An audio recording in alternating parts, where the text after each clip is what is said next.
In equanimity, every cell in your body will generate sweetness. What is equanimity? How will one become equanimous? Equanimity is not an attitude.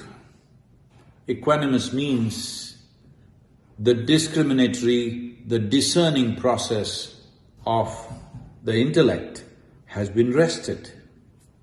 This is only possible in a condition that we refer to as yoga. The word yoga means you have obliterated the boundaries of your individuality. As long as you're identified with your individual framework, your individual psychological framework, physiological setup, equanimity is not possible because it's always, as long as what is me is strongly here, there is me versus you. Well, right now we may be wonderful with each other, but there is me versus you. This manifests on the level of individuals, in the level of societies, race, religion, nationality, in many ways.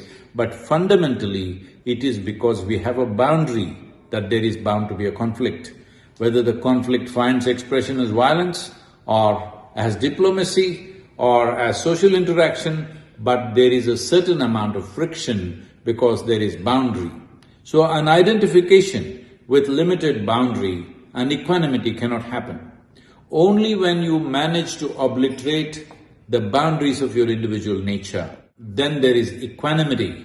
In this equanimity, every cell in your body will produce something that we call as Amrutha. That means your life is generating the juice of life in its highest level of exuberance and sweetness. This every human being can experience if only they are willing to keep their own boundaries aside. The moment you keep your boundaries aside or you obliterate them or you're above them, then we say you're in a state of Samadhi, which literally means sama means equanimous, di means the buddhi. That means you have rested the discriminatory dimension of your intellect. In this resting of discriminatory or discerning aspect of your mind, then you are in equanimity. In this state, you become utter overflow of sweetness.